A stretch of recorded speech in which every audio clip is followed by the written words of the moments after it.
arriving in U.S. mail from St. Louis in the original de Havilland DH-4 biplane in 10 bulky gunny sacks are the combined audiobook renditions and supplemental background information as presented in podcast form by me, Robert P. Fitton. Good evening to one and all, wherever in the galaxy you make your home. Of the meeting. I guess what the meeting was somehow surveilled or something like that? Yeah, I think it was accidentally surveilled by two state troopers at the time that happened to catch a license plate of somebody, and it led them to this meeting in Appalachia. And after that happened and it was exposed, there were a lot of bosses there and a lot of prominent people here from around the country. They decided at that point that would never happen again. They would never have a meeting like that again. Our boy, Conrad Ridder, has mafioso connections, financial backers, if you will, that assure that his talent rises to the pinnacle. Dmitry Meritokis is the fixer with the mob for Conrad Ridder. Back in 1958, Kathryn, Roz, and Tucker are unaware of who they are confronting as they begin questioning people who may have heard or seen anything about Billy and Shane's murder by Plymouth Rock. It's as if everything has been reset from Ridder and his cohorts, pursuing and almost killing the three of them in the future. They soon learn that someone in a yellow Studebaker witnessed or at least observed Ridder's Volkswagen near Plymouth Rock when Billy and Shane were murdered. Shane's uncle, Bud Kerrigan, knew of Dimitri's criminality, and then he had been murdered. One of Dimitri's lieutenants from the future is now younger and watching the three of them back in time. Let's begin this evening with Dmitry arriving by train to meet one of his handlers. The Butterfly and the Deadly Storm by Robert P. Fitton begins now. Chapter 24. Tucker drove the open Belvedere convertible past the Plymouth Rock portico. He pulled off Front Street near a dark clapboard house. Kathryn wiped her face with a napkin from the F.W. Woolworth snack bar as Roz finished her charred hot dog. "Enjoy the open air while you can," said Roz. "That Boston station said colder weather was coming." "Well, it is September," replied Kathryn, smiling. Tucker maneuvered the car into a parking space along the water. "Why don't you two talk to Mrs. Crowell about what she heard? I'll walk back along the waterfront and see what I can find out." "Good idea. We don't want to overwhelm the lady," said Kathryn. Roz mashed the hot dog, mustard, relish, onions, and sauce into her mouth. Tucker glanced over as he held the wheel. "Think you have enough on that dog there, Roz?" "It's the mile-long dog," she answered, still chewing. "Listen, nobody's made the connection between the backfire and the shots in Bud's car." "Your boyfriend Sid might," said Kathryn, chuckling. "Watch it." "Yeah, leave Chipmunk alone," said Tucker as they got out of the car. "Very funny, Tuck, very funny." Tucker grinned as they walked near a bulbous gray car with a dark metal visor separating the windshield. "If we can find out more information, somebody who actually saw Ridder's Volkswagen near the portico." "Do we really have to go out with that dog, Sid?" asked Roz. Tucker faced Kathryn. "Give me 45 minutes. I'll start asking questions while it's still fresh in people's minds." "Don't answer my question, Tuck." Kathryn wiped the mustard off of Roz's cheek. "Don't get into trouble, Tucker." "Who, me?" "You." "Yes, ma'am," he said, saluting. "Okay, I'll be along the waterfront." Kathryn subtly smiled as Tucker headed for the portico. She pressed her lips as she sensed a growing affection for him. Roz crossed her arms in front of the car. "You like him." "Yeah, I like him." "No, I mean you like him." "I don't know if I like him," said Kathryn as they crossed the street. "I can't really figure him out, to be honest with you." What man can any of us figure out?" she asked. Roz checked the painted green mailbox. "Crowell. Okay, I'll tell you one thing. If this lady really heard the shots, she would have been right down the police station and singing to Danny Boy." Grass blades sprouted between the bricks on the front walk. They climbed the glossy gray steps. Roz gripped the brass knocker shaped like a ship and rapped against the thick doorboards. "There's a reason for everything, Kathryn Marie, and don't you ever forget it." Kathryn held her wrist. "You just tell that to Sid while we're at the drive-in." "Police!" Tucker smoked a Tipperillo near the portico, and then he crawled over the wall. "My God, what is he doing?" What? Tucker just climbed over the ocean wall. The door creaked open. A woman with dyed black hair and glasses, wearing a lavender and black flowery dress, peered outside. Hello there. Mrs. Crowell? Yes, Eleanor Crowell. Dan Jensen sent us. Oh, Danny! Yes, about the commotion outside my house last Thursday night. Sure, please come in. Thank you, Mrs. Crowell. Oh, please call me Eleanor. Kathryn followed Roz into the warm air. The blinds were half open, shadowing the room. Antiques and knickknacks were stacked on the shelves, end tables, and even the window shelves, and the room reeked of mothballs. I appreciate you taking the time. Does Danny think I heard something else other than a backfire? She asked, sliding into a wooden rocking chair. Roz and Kathryn sat on the flowery green couch. Are you sure it was a car backfiring? Asked Roz. Well, to tell you the truth, I think so. Can I get you two anything to eat? A drink, perhaps? Oh, no, thanks. We just ate at Woolworth's there, Elle, said Roz. Eleanor, did you see anyone out there? Asked Kathryn. She moistened her lips and moved her head in a slow circular motion, as if she couldn't wait to tell her story. Her whimsical and sweet voice sounded like a little girl. She smacked her lips after each sentence. Well, I had just gotten out of my bed and turned on Playhouse 90. My late husband insisted we get an RCA for the bedroom. I had a glass of bicarbonate and some cod liver oil. Thank God I drank it, or I would have spilled it all over my sheets when I heard the noise. Was it that loud? Asked Roz. No, not loud. Sudden, quick burst, she said, rocking the chair. Kathryn gazed down the stretch of bay past the rock and straight to the seawall. The portico stood less than 200 yards away. I rose from my bed, of course, and came downstairs. Well, what did you see? Asked Kathryn. Nothing. Are you sure I can't get you something to eat? Kathryn smiled. Thank you, we're all set.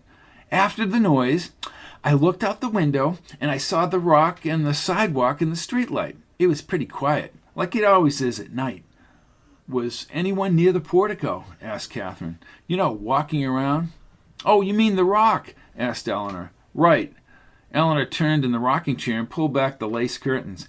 No, I only saw the one car when I went back upstairs. A car? Really? What kind of car? Asked Roz. Oh, it was a Studebaker, just like Edna McGillicuddy's car. Was it her car? Asked Kathryn.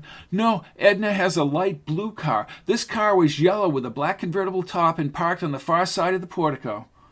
Roz tilted her head. Did that stupid bucker car stop? Studebaker, yellow Studebaker. I went back to bed. In Kathryn's dream, the yellow car was parked exactly as Eleanor Crowell had described. Roz turned on the couch and leaned toward the window. You hear anything else out there, Elle? Eleanor removed her sharp-edged glasses. I could have been dreaming, but I could swear I heard a boat engine later. Chapter 25. The heavy cars, mostly with white wall tires, were parked along Howard Johnson's Orange Roof restaurant. Behind the restaurant, the ocean waves gently rolled inward across the bay. Standing in line, Roz pointed to the ice cream menu above the takeout window. Kathryn buttoned up her jacket in the cooler air. Roz, it's too cold for ice cream. Oh, hush feathers. We have 28 flavors, Kathryn Marie. Which one do you want, Roz? How long will it take to run through the whole menu? Asked Tucker, chuckling. You talking to me, Tuck? Tucker grinned as he studied the menu. So you don't like the flavors? Roz produced a guttural laugh. I never met an ice cream flavor I didn't like. I can't make up my mind, said Kathryn.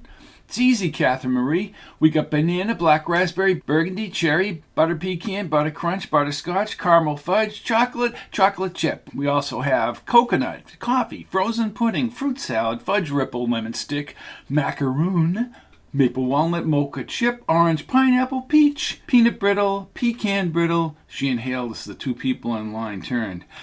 And peppermint stick, pineapple, pistachio, strawberry ripple, and vanilla. Whoopee!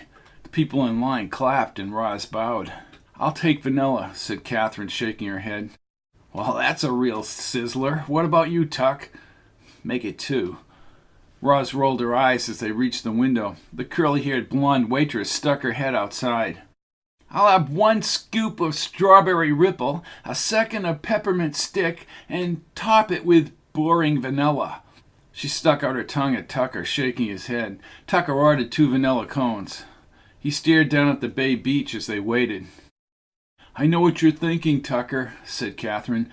How do we hire somebody to go underwater out in the bay? He had a subtle grin. Cops won't do it without good reason. I have a pretty good idea where the bodies are. Me too. Dreams were vivid. Roz swung around with her triple-decker mound of pink and red ice cream topped by vanilla. That's a mountain. She licked the ice cream. Then let me start climbing. The waitress handed the cones to Tucker and they walked toward the beach. Kathryn licked the vanilla and the coolness settled in her mouth. This hits the spot. It hits a lot of spots, said Roz as she wiped her mouth with the white paper napkin. Let me ask you two this. Bud's widow agreed to meet with us tomorrow, correct? Correct, Kathryn and Tucker answered together. She won't know what happened to Billy and Shane, or it would have to come out over the years. Tucker put his boot on the bench as he ate the cone. From my point of view, I want to know about Meritokas's relationship with Bud Kerrigan. How they met, who handled the finances. We need to get as much info on him as well as Ridder. Mrs. Kerrigan may be reluctant to talk. As Kathryn spoke, a motorcycle's engine revved, and the younger version of Nick Rizzo rounded the parking lot entrance. Kathryn held Tucker's wrist. Tucker, that's Nick Rizzo. Sure, it's the same guy on the bike that went by at Jansen's house, said Tucker. He studied Rizzo's thin face and dark hair, cut close to the skull. Rizzo wore a dirty t-shirt and had a flat stomach. As he dismounted, Roz and Kathryn hunkered around Tucker. In jeans and a black leather jacket, he sashayed into the Howard Johnson's main restaurant. Well, what are we worried about? Asked Kathryn. He doesn't know us in 1958. Unless the weasel is the one that followed us in the pickup, said Roz. We should trail him when he leaves. Tucker chewed the last morsel of his cone. That's not a bad idea, Roz. Could lead us to Ridder. He checked his watch. Okay. He guided them along the parked cars to the Belvedere. They quickly got inside the convertible with the top up. Roz continued to attack her triple-decker cone. Rizzo exited the restaurant with 2 white paper bags. Seconds later, the cycle engine roared and he circled the parking lot. Tucker stared at the Belvedere and quickly maneuvered to the entrance as Rizzo sped back toward town. They were stopped at the intersection traffic light, just a few cars behind Rizzo's bike. When the light turned green, Rizzo shot down Water Street toward the portico. Tucker drove with one hand on the wheel and progressed slowly in pursuit without signaling. Near the portico, Rizzo and the bike were angled at a parking space next to a red and white Corvette with the bubble top in place. As he swung his legs over the seat, the little guy with greasy combed hair, yellow shirt, and white slacks stepped from the Corvette. The Corvette, said Kathryn. That's him. Meritokas. Tucker rolled into a driveway separating a clapboard house and a long brick warehouse. With hair, for Christmas sakes, shouted Roz. He can't be more than in his late 20s. Tucker shut off the engine and leaned toward Kathryn and Roz. Stay right here. What are you doing, Tucker? Asked Kathryn as he opened the door. I'm going to sneak around that portico and try and listen in. I'm going with you, she said. Well, don't leave me here, said Roz, still licking the cone. Tucker led them down the drive and stopped near the edge. Kathryn leaned on his shoulder and Roz hung on to Kathryn. Well, there they are, Kathryn said in a low voice. Murderers. Rizzo never removed the restaurant's paper bags. He planted his feet curbside and waved his arms in a wild confrontation with Dimitri. Kathryn could hear portions of the argument. A stupid idiot. I don't think Jansen's going to do a damn thing, said Rizzo. Dimitri stood inches below the taller man's face. Then, could you kindly tell me why you lost that car in the state forest? Tucker spoke over his shoulder. He knows. Rizzo stepped back and paced for a second. Then he just turned. I say, just let me slit their throats, Dimitri. Roz held her throat with both hands and stuck out her tongue. Dimitri jotted something in a small notebook. Well, we have to find them first. Did it ever occur to you they might have information that could put you away for the rest of your life, or worse? Dimitri walked, shaking his head toward the portico, but abruptly faced the bay. Rizzo, unnerved by the distance, quickly joined him. He spoke in a lower voice and appeared to be pleading with Dimitri. Kathryn gripped Tucker's shoulder when Rizzo pointed toward the bay. Dimitri immediately returned to the Corvette, and the sound of Rizzo's bike engine ripped through the neighborhood as he left the portico. Dimitri maneuvered the Corvette like a precision machine down the road. The motorcycle engine quickly faded as Tucker stood with Roz and Kathryn at the end of the driveway.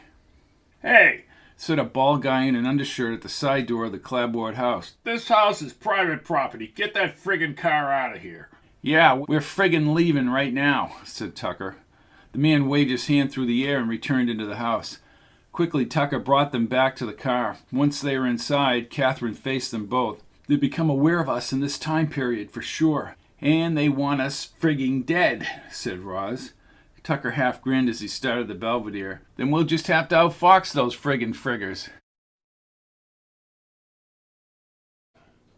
Chapter 26. Afternoon shadows spread over Main Street as Tucker telephoned Jansen from a drugstore payphone. The sergeant had actually been waiting for him to call and had scheduled an evening meeting at the Wayside with Willard O'Connor, the county district attorney. For the first time since the dreams first frayed her emotions in Ohio, Kathryn believed that Ridder's ugly conspiracy might unravel. After a quick snack, they drove back to the apartment. She showered and put on jeans and a white cable sweater purchased a few hours ago at a small department store downtown. "Does Jansen know that Rizzo is watching him?" asked Roz in a slow, squeaky voice from the couch. "Oh, my gut is killing me." "I'll let Jansen know about Rizzo," said Tucker, grabbing a lightweight coat he had also purchased. Roz raised her hand. "I say book him." "Are you sure you'll be all right, Roz?" asked Kathryn. "Oh, I just needed to let it all settle." "Roz, I'm worried about you," said Kathryn, sitting next to her. "Too many scoops, too many mile-long hot dogs." Then she sat up. "Look, you have to tell this O'Connor that Shane and Billy are dead in the harbor and that Ridder did it, that's all." "Can't prove that," said Tucker. Roz's eyes hung heavy as she spoke. "Doesn't matter. You have to tell them." "I agree," said Kathryn. "Let them run with it." Tucker rolled his tongue around his cheek. "Yeah, I see your point. I wish I could go with you to see Bud's wife this afternoon. We'll fill you in on all of it." "Can we get anything for you, Roz?" asked Kathryn. "Nah, Pepto-Bismol should kick in." Kathryn hugged her. "I hope you feel better." "I will, kid, I will." She looked up at Tucker. "Be careful of that baby Belvedere, Tuck. Rizzo and Dimitri will be looking." Kathryn stood. "I wonder if Sid has talked to Rizzo." Roz swung her arm through the air. "If you want to cancel that date with Big Sid, please feel free." "No, we'll see how this meeting goes, Chipmunk." "No, now I am sick. I'm going to need a few stiff belts to date that creep." Kathryn waved with her fingers as she followed Tucker outside. The leaves crunched on the front walk in the cool and dry afternoon breeze. The red Belvedere glistened in the sunlight. "We may need to switch cars so Rizzo can't track us down," said Tucker. "You heard Meritocus. Anything we have to do to nail Ridder or die." The narrow, steep road curved up at a sharp angle. Tucker slowed and pumped the brake pedals several times as he signaled. As he rumbled onto the opposite shoulder, the remnants of Bud Kerrigan's accident materialized in his head. The shoulder dipped at an angle away from the crushed bluestone. He and Kathryn opened the Belvedere's doors in unison. She moved around the hood to the edge of the downward grade. A towering oak mixed with red and green foliage shared the slope with numerous pines and maples. A 3-foot section of bark scraped to the white, and a flattened grass trail showed exactly where Bud's 88 had flipped and careened into the woods. "He never had a chance, Tucker," said Kathryn, squinting in the afternoon sunlight. "With no brakes at the turn, there's no way Bud could have controlled the car. This is the way he always came home. Imagine the horror when he took that turn." Tucker's fists tightened. "They just got rid of him. He got in Meritocus's way." "And Ridder, taking a man's life so they could swindle him and advance Ridder's career. Now I understand why we're all here. It's all about justice, Kathryn." She briefly held his wrist. "I feel as if there's evil surrounding all of this. Tucker stared down the gully at the oak, shaded in the shadow and the sunshine. They know we're after them. We need to be very careful and extremely clever. I worry about Roz, Tucker. Tucker checked the side roads as they passed. She said it herself. She's got the bug. We're in another time period. Don't think we're immune. You got her aspirin and the Pepto-Bismol. He put his hand on her hand. And we'll be back tonight after the meeting with Jansen and the district attorney. She'll be fine. He slowed near a privately owned gas station along Plymouth's rural coast. Kathryn checked a piece of paper with Mrs. Kerrigan's address written in red ink. Number 65 Cushman. Well, there's Cushman, said Tucker, shifting. He turned and immediately slowed at a gabled, three-storied red shingled house with a louvered glass front porch. Spindly orange maples shaded the wispy yellowed grass. I bet that lawn hasn't been mowed since Bud died, said Tucker, surveying the property. He pointed to an older, pollen-coated blue Ford parked diagonally in the stone drive. Another car. I wonder if she really knows anything about the 88. Oh, she sounded so sad on the phone, said Kathryn. Tucker gave her a quick nod. Dimitri, Ridder, and company think they're in the clear for killing her husband. As they approached across the slate lawnstones, a rotund woman with silver hair and a yellow sundress and a white sweater appeared at the open, louvered screen door. Behind her narrow glasses, Mrs. Kerrigan's reddened eyes could not hide her grief. Thank you for seeing us, Mrs. Kerrigan. We're so sorry about Bud, said Kathryn as they entered the bacon-filled air inside. I'm Kathryn Jenner, and this is John Tucker. Ma'am, please come in. She had large blue eyes and silver-rimmed glasses. Thank you for your concern. Dan Jansen said you were helping him find out about Bud's finances. Please come in. I apologize. The place is a mess. I haven't done a thing since I lost Bud. Casual wicker furniture and a glass table were scattered about the porch area. She brought them to a small foyer and hallway inundated with black and white framed photographs. Kathryn somehow recognized Shane, her short dark hair tucked under a graduation cap, with Bud and Mrs. Kerrigan. Bud had wavy gray hair, glasses, and an inviting smile. A dozen other pictures adorned the green-striped wallpaper. In his younger years, Bud had strikingly dark eyes and a trim physique and perfect white teeth. Where are Shane's parents? Asked Tucker. Bud and I raised Shane. She didn't volunteer any of the details, nor did Kathryn deem the details important. I see, and she and Billy went together. Oh, I think they eloped. Oh, said Kathryn as her eyes filled. Bud liked Billy. Mrs. Kerrigan led them into a parlor with high-backed chairs and a smooth blue fabric sofa. Please, sit down. Mrs. Kerrigan, what do you know about Bud's finances? Oh, I never bothered Bud about his business dealings. It's very odd what has happened. Odd? Asked Kathryn. Well, my lawyer said Bud's business accounts are empty, and I don't know why, like he knew something was going to happen. Are there any records of the withdrawals? Why, I suppose the bank has those. Mrs. Kerrigan assumed a stiff position in the high-backed chair. Tucker folded his hands on his thighs and leaned forward. Any mention of what Bud was up to? You know, phone calls, people coming into the house. Or just the usual. Bud was on the phone all the time, being a real estate agent. He had clients coming and going, salesmen coming and going. What about Meritocus? Asked Tucker. Dimitri? Was he over here? Oh, no. Even though he had become Bud's partner last year, it was strictly business. Bud called him the wheeler-dealer. He worked the office and the field. We never knew him socially. Tucker spoke quickly. How did Bud link up with him? She inhaled and then slumped back in the chair. Funny about that. Bud actually met him at the wayside one night.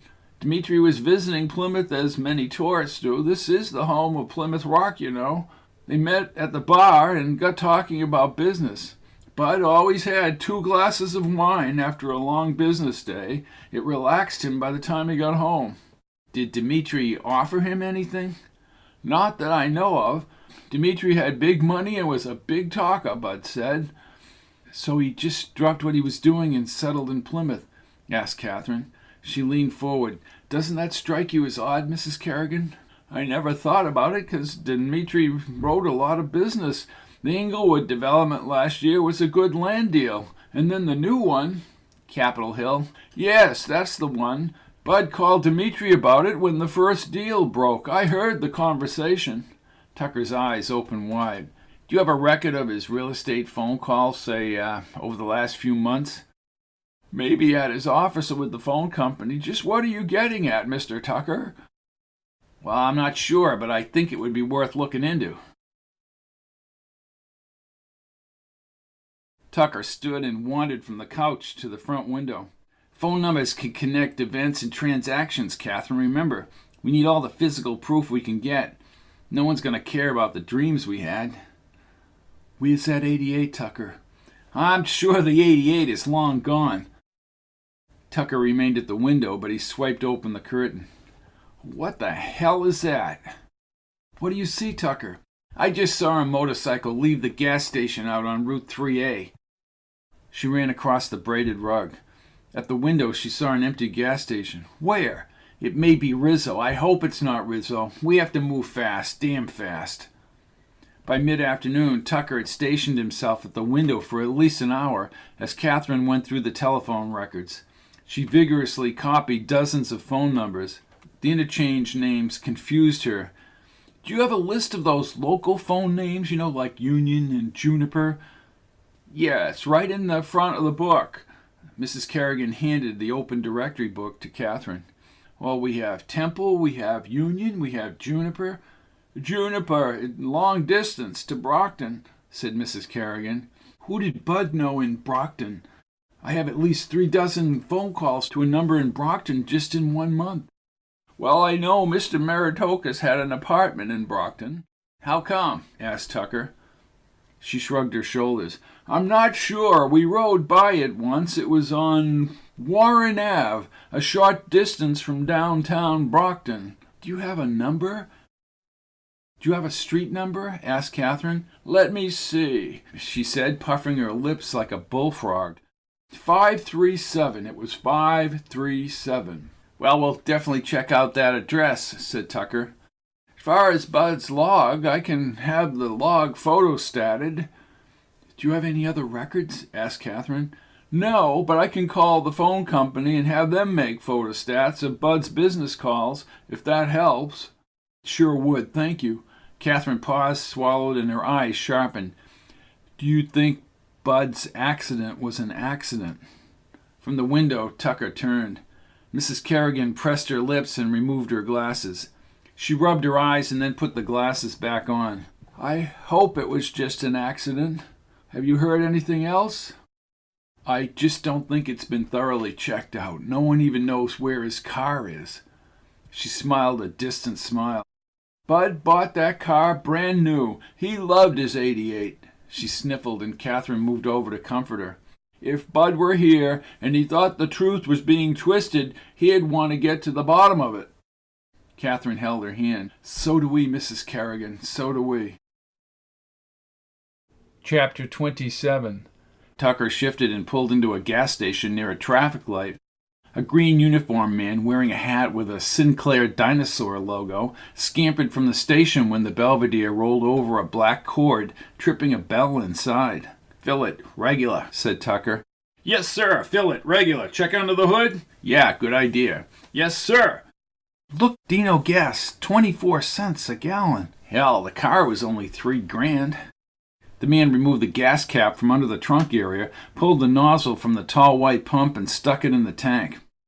Each of the pumps had a green dinosaur label and flip-over black and white numbers. Tucker chuckled as the man raced to the pump island and dipped a long-handled squeegee into a bucket. He darted to the front windshield, the squeegee pad dripping, and vigorously scrubbed the dirty windshield. This guy sure earns his money, she said as the attendant slid the rubber blade over the water-smeared glass, producing a clear view toward the car stopping at the traffic light. Moments later, he elevated the hood, yanked out the lengthy dipstick, and pulled it through a pressed paper towel. He furrowed his brow and then leaned around the hood. Looks fine, sir. Thank you, replied Tucker. Air for the tires, sir. The front one on your side looks a little weak. Well, go for it. Sir? Yes, please. Air for the tires. Yes, sir. The man scooted to the air pump next to the building and adjusted the pressure. The machine clicked as he dragged the pink pump hose around the hood. Kathryn held Tucker's wrist. Where did this service go? Self-serve. Everyone has a niche and a place back here. She thought about Jansen's message. Do you think the DA will believe any of this, Tucker? I don't know, he said as another attendant pulled the nozzle from the gas tank and placed it back in the pump. Air gushed in the front tire and a bell at the air pump dinged. I'd say the fact he's agreed to the meeting with Jansen is good. We get the DA on our side and Ridder and Meritokis are sunk. We got him. I want to somehow get any records Dimitri might have at his place. Records that would really convict him. Will that be all, sir? Asked the attendant, holding the airline in his hand. Yes, thank you. It's good to see such service. Thank you, sir. We care about our customers. That'll be $3 even. Tucker removed the crisp green bills from his leather wallet. The man tipped his hat once the money graced his hand. Thanks again. You have a good night, sir, and you too, ma'am. Come back and see us again. Thank you, said Kathryn. Tucker, there was no LCD on that pump. The numbers spun around like the old-fashioned odometer here in the car. Tucker started the car and looped around the traffic light. She studied his well-defined facial features as he drove back into town. Her stomach tingled with the anticipation of meeting Jansen and the district attorney. She wondered about Bud Kerrigan's route to the wayside on the night of his accident. Bud's anger with Dimitri and his fear of losing his life savings must have haunted his thoughts upon leaving town. The well-traveled road, shadowed by older, well-kept houses, followed a ridge above the water. The wayside's white neon light flashed only a few hundred yards beyond the Howard Johnson's restaurant. At the bottom of the hill, near the town beach, Kathryn studied the parking lot where someone, more than likely, had tinkered under Bud's hood and drained the brake fluid. The Belvedere's directional clicked, and Tucker veered down the sloping asphalt ramp into the wayside's gravel lot. Bud's phone records need to be checked out by the DA. I think we need to do the check-in and then go to the DA. Agreed. The approaching waves filled the air with the rapidity of a ticking clock's steady cadence. Built close to the shore and along a rock jetty, the restaurant's array of lights twinkled across the harbor. An outside boardwalk terrace extended over the water, and cold, salty air moved inward with the waves. Tucker checked the gravel parking lot. Several dozen cars were already parked near the entrance, including Jansen's black police cruiser. A new black Lincoln shined under the neon light. That drained brake fluid would be all over this parking lot. If it was asphalt, it would still be visible. Unless it leaked onto the highway, or if they were smart, they had a pan. As the cars passed on the highway, he placed his hand behind her back. The gravel moved beneath her tennis shoes as they marched toward the entrance ahead. Tucker escorted her up a gray board ramp to a wood door with small panes. An older man in a white shirt and red tie opened the inner door.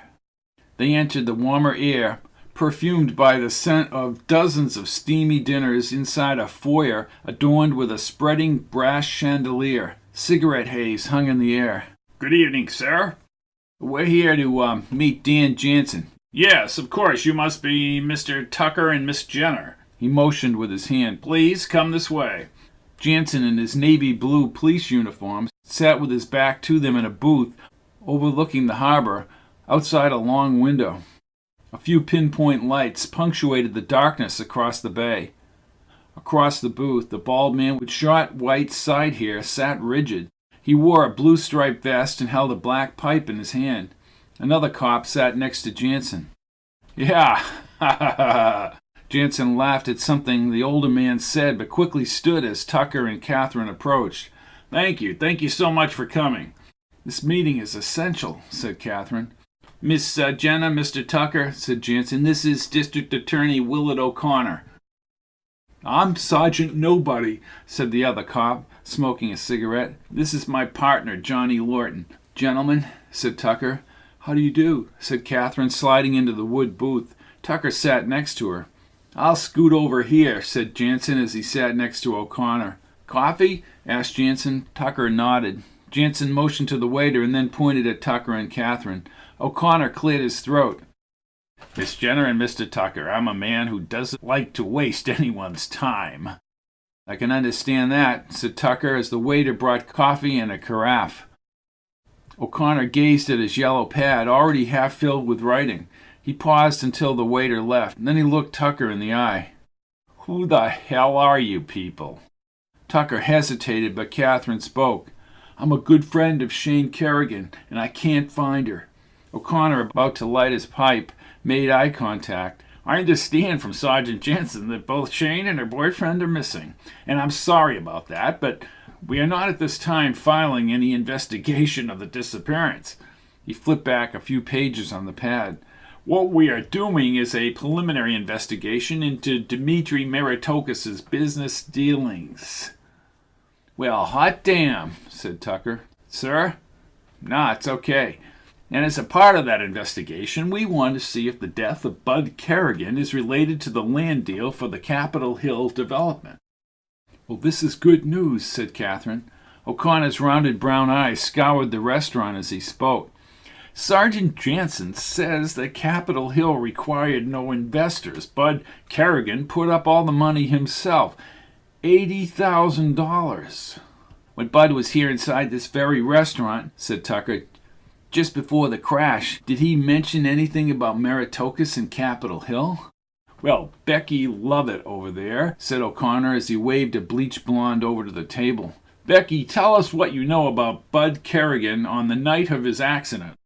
Becky's blue eyes darted between O'Connor and Jansen. "Bud had 2 glasses of wine and talked with me about, local things." "Well, what local things?" asked Kathryn. The waitress looked at O'Connor again. "Oh, just some things about the football team. He spoke about his wife and him going on a trip to Florida, but he never made it, did he?" "Nothing about Capitol Hill or Dmitry Meritokis?" She shook her head. "No." "Was he alone?" asked Tucker. "Oh, Bud sat at the bar when I talked to him. He wasn't here very long." O'Connor scribbled and flipped back his notes. Kerrigan's blood alcohol levels were consistent with just 2 glasses of wine. "What was he like that evening?" asked Kathryn. "This isn't a court hearing," said O'Connor, finally lighting his pipe. A pungent almond smoke spread across the table. "Well, is it just a simple question?" said Tucker. Becky's lips were tight as she checked with O'Connor once again. "Does she have to clear everything with you, Mr. O'Connor?" "Answer the question, Miss Lovett." "Well, Bud was tired." "That's it, he was just tired?" asked Tucker. "Yes, sir." Once again she made eye contact with the pipe-smoking O'Connor. "Did you see anyone outside by his car?"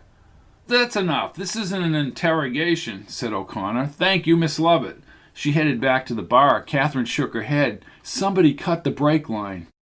"Well, that's an interesting theory, Miss Jenner. How do you know this?" "Where's the proof?" "Well, it was towed to the Horowitz salvage yard," said Tucker. O'Connor glanced at his notes. "Well, the car is no longer in Horowitz's yard in Carver, according to Sergeant Jansen." Jansen finished his coffee. "Well, Sid told me it was taken away, but he doesn't know where it went." Tucker raised his brow and looked at Kathryn. He tapped his fingers rapidly on the wooden table edge. "You find that car, O'Connor, and you might have something." "Unlikely, Mr. Tucker. Can't you make Sid Horowitz testify?" "Oh, Sid knows when to shut up," said Jansen. "You don't understand. Just this afternoon we heard Meritokis tell Nick Rizzo to find Kathryn and myself." "So what?" asked O'Connor. "We're afraid for our lives because we've been looking into this," added Kathryn. "Did Meritokis actually say that?" asked O'Connor. "Well, not exactly, but..." O'Connor stretched out his hands. "Okay, listen, here's my plan. I'm going to ask Dmitry Meritokis to speak with me under oath. If he refuses, I'll subpoena him. The same is true for this radio kid, Ridder, and Nick Rizzo." "Well, who exactly is Nick Rizzo?" asked O'Connor. "A punk kid around 20. He's been watching your house, Danny," said Kathryn. Jansen's eyes popped open. "My house?" "That motorcycle. The motorcycle that went by when we were there. It was Rizzo," said Tucker. "And Meritokis ordered that?" "We did hear that," added Kathryn. "What can be done about all this?" O'Connor did not respond. He held both sides of his yellow-lined pad. Well, I'm having Mrs. Lovett and the other witnesses or anyone else working here last Saturday make a list of people they might remember being here in the restaurant. I'm working on getting a search warrant for Meritocus's apartment in North Plymouth, as well as Bud Kerrigan's bank withdrawals. If anything illegal took place, we should be able to establish a trail. Well, that's at least a start, said Kathryn. O'Connor puffed his pipe. I think for practical matters, it might be smart to find out more about Dmitri Meritocus's background. Excuse me, Mr. O'Connor, I talked to a Mrs. Eleanor Crowell. She heard what she says was a car backfiring, but it may have been shots at Plymouth Rock last week. Well, Sergeant Jansen told me of this. As I said to him, how does that relate to this case, Miss Jenner? Well, what if it was a gunshot? Tucker leaned forward. There's one thing else she did see, a late model yellow Studebaker with a black convertible top.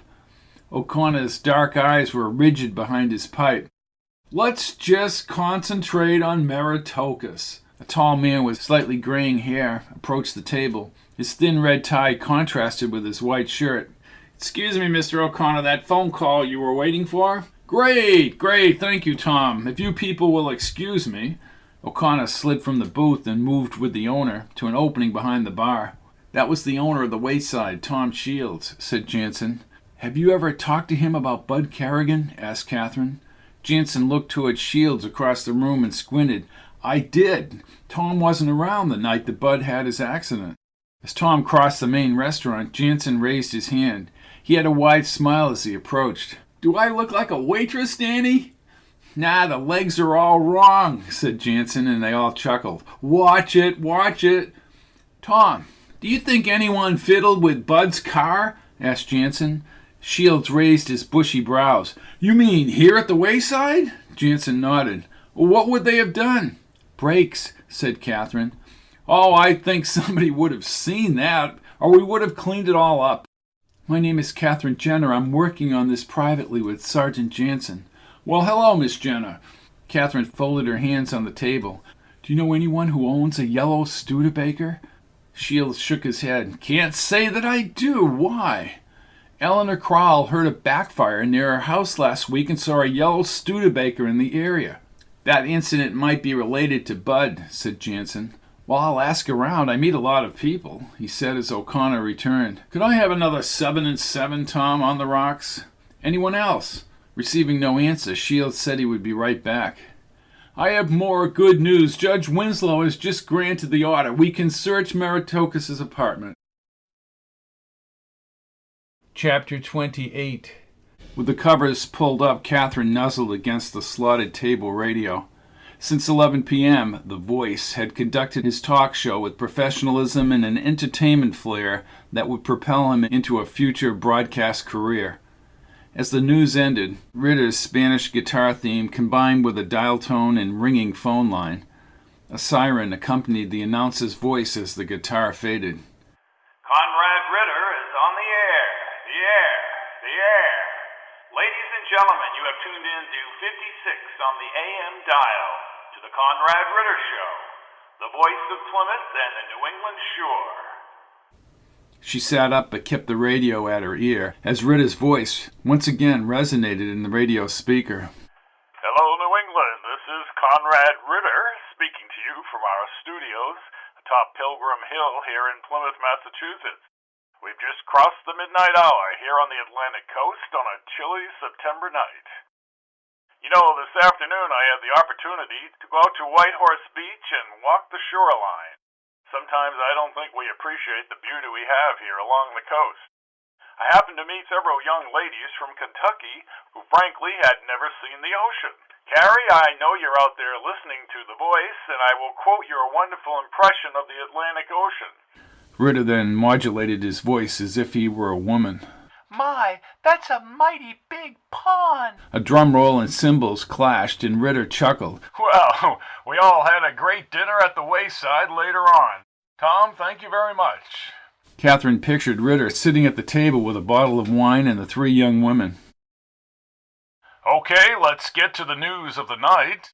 In the same week that President Eisenhower signed the Alaska Statehood Act into law, there was a 7.5 Richter scale earthquake in Lituya Bay, Alaska, Well, come on, Ike. Maybe someone is trying to tell you something. And the earthquake caused a landslide with a huge tidal wave. Good God, beware, Republicans. Senator Kennedy, if you're listening to The Voice, be glad that you weren't Stevenson's VP.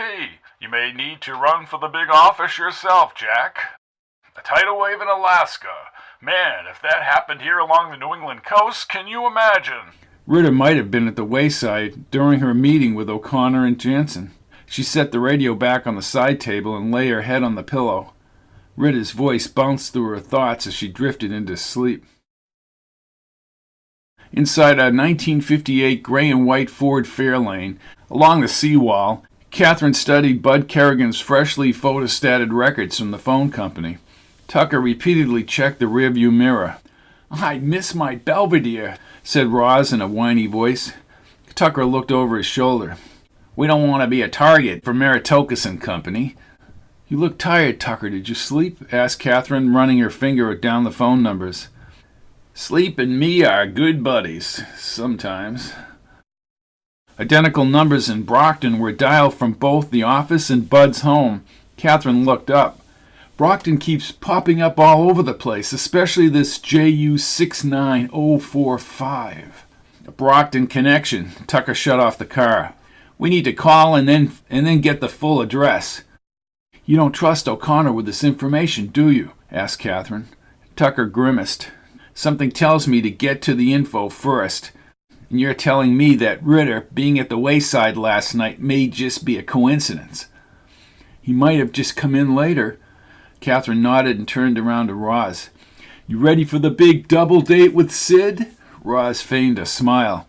"I've got more important things to think about, like natural disasters, fires, earthquakes in Alaska. Kathryn Marie, turn up the radio. I like that song." "Who's sorry now?" asked Kathryn. "Oh, man, could I answer that question or what?" said Roz. Conrad Ridder's voice came over the speaker when the song ended. This is Conrad Ridder, and I'll be broadcasting live this week from Paragon Park on Nantasket Beach. My show will begin at 8 p.m., a little earlier, so come down and win a free ticket to the Penny Arcade or ride the giant roller coaster. That's this weekend at Paragon Park, Nantasket Beach. Kathryn looked at Roz's dark eyes. "Well, hell's bells, get my appointment book." "Well, he does have somewhat of a talent," said Tucker. Kathryn held his wrist. "Tucker, this guy is a murderer." Tucker nodded again and checked the sidewalk. "What's the agenda today, Tucker?" "We need to snoop along the waterfront and then find out about that yellow Studebaker. And O'Connor was supposed to send people to Meritocus's apartment this morning. We need to tell Jansen about this Warren Ave place in Brockton." "I have a feeling," said Kathryn, "this is the end of Dimitri Ian Ridder." "One thing you're forgetting, Kathryn Marie. Dimitri ain't stupid." "Good point," said Tucker. "Just look what he does with Ridder's career in the future." "You need to push Sid, Roz. We need to know where they brought that 88. You know that song Tequila we heard a while ago? We'll get him so looped. You're his chipmunk, Roz. He'll talk to you." "Oh, I know he'll talk to me. It's just what he's going to say that bothers me." Roz panned across the bay toward the portico. "Let's split up here and see what we can see." Tucker shook his head. No, not a good time. Not a good idea at this time. "Plus, you're still sick, Roz." "I'm kind of okay." "Things have changed," said Tucker. "Somebody tried to kill us. If we split up, we've got 3 times the amount of targets." "Well, this is a long waterfront," said Kathryn. "With tour guides and shops, somebody has to have seen a black-topped yellow Studebaker." Tucker stood at the end of the aqua-top chrome stools at the Shiretown ice cream shop. Roz and Kathryn sat down. Roz lowered her head onto her folded elbows on the black and white checkerboard counter. Kathryn called the waitress. A bulbous redhead in a pistachio-colored smock chatted with an elderly gentleman smoking a cigarette at the end of the counter. "Excuse me, miss, we need some service down here." She looked up and rolled her eyes. "What is it?" "Oh, sorry to interrupt you. 3 waters." "You'll need to order if you want water." "Well, my friend is sick." "You'll need to order if you want water." Tucker's face contorted as he walked forward. His boots sounded against the dark tiles. Let me get this straight. You have 3 people here who are thirsty. One of us is sick. Well, it's the owner's policy, she said, as if she were getting some inner satisfaction from denying them water. Well, it's a dumb policy, cutie, said Roz from her elbows. Give me a box of Tutti Frutti taffy. Then can we get the water? She put her hand on her hip. With the purchase, you are entitled to 1 glass of water. Tucker sat in front of her now. You tell your boss he's a bonehead. I'll share my water, Tucker, said Roz, looking up. I can get Mr. Alfarts on the phone, said the waitress, curling down her mouth as she picked up the phone. Tucker slightly grinned and shook his head. Tucker, it doesn't matter, said Kathryn. Tucker peered into the back room. Miss, can I see that picture on the wall back there? Sir, this is private property. Like I said, I can get Mr. Alfarts on the phone if you do that. Tucker, what are you going to say to him?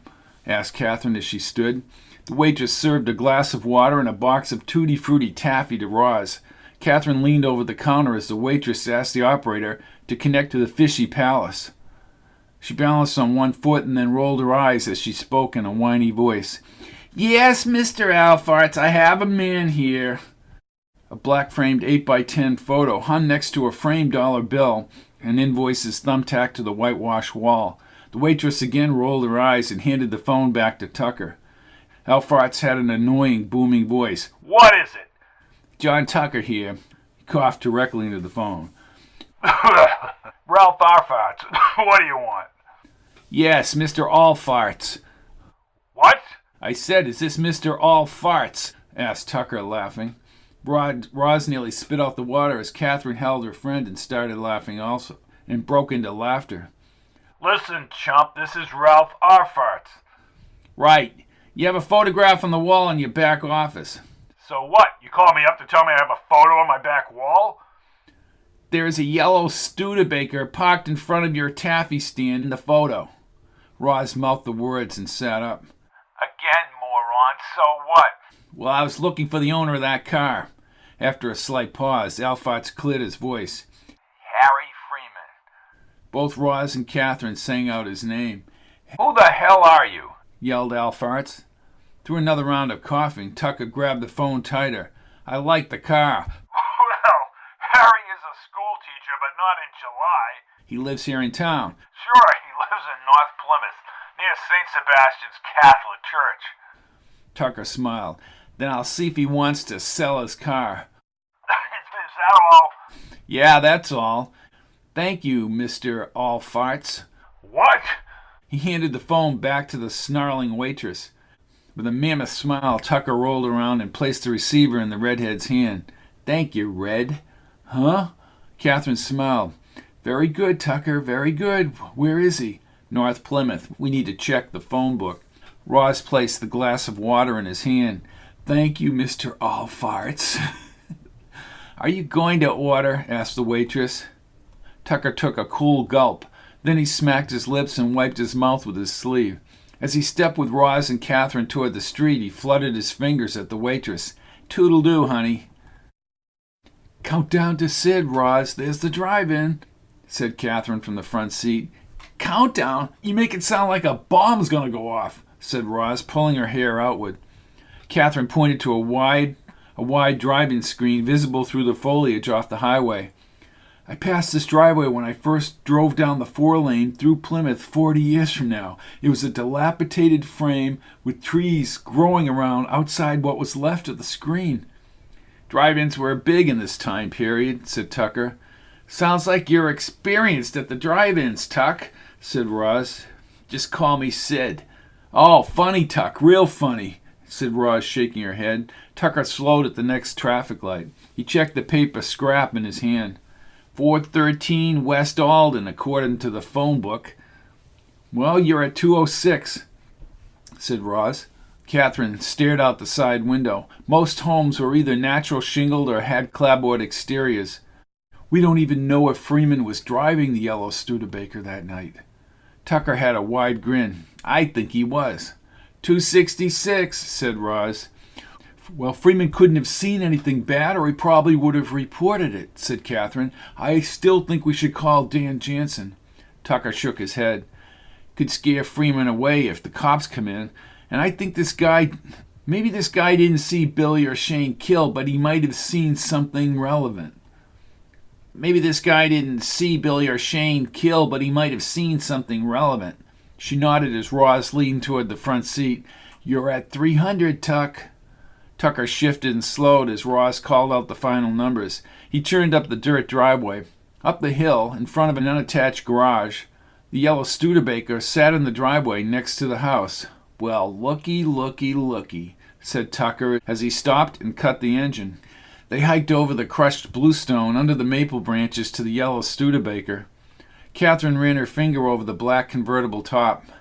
They climbed onto the porch and Tucker knocked on a wood-paneled door. A woman with curly chestnut hair opened the door. Yes, may I help you? Mrs. Freeman? Asked Tucker. Yes. My name is John Tucker. I was wondering if your husband is home. Oh, no, Harry's over at Camp Squanto at the Dakota Lodge. Ma'am? Boy Scout, fall retreat. Harry's there for another few days. She looked at Kathryn and Roz. Is there anything I can help you with? Tucker stared at the yellow Studebaker. Your husband's car was seen about a week ago by Mrs. Crowell, down by the water. She listened and then brushed her hand through the air.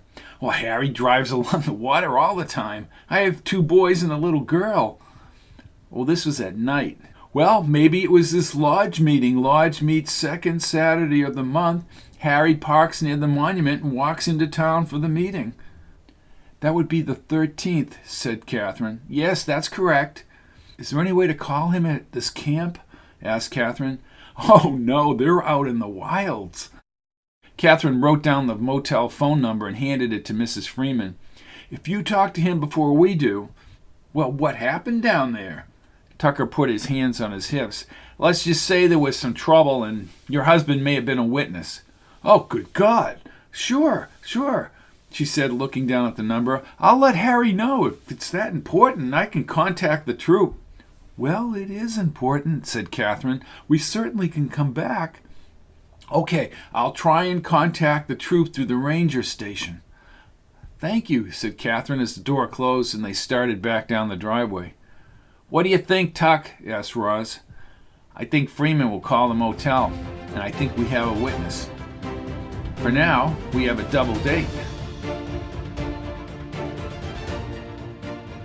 Once an attempt is made on Roz's life as the motel is destroyed, Rizzo, Ridder, and Dmitri Meritokis mark Kathryn, Tucker, and Roz for death. Their only hope is a meeting with the district attorney and Dan Jansen, a local cop. I can only say, ladies and gentlemen, beware of who you trust. I'm Robert P. Fitton, and I'll see you next week on Fitton on the Air, The Butterfly and the Deadly Storm.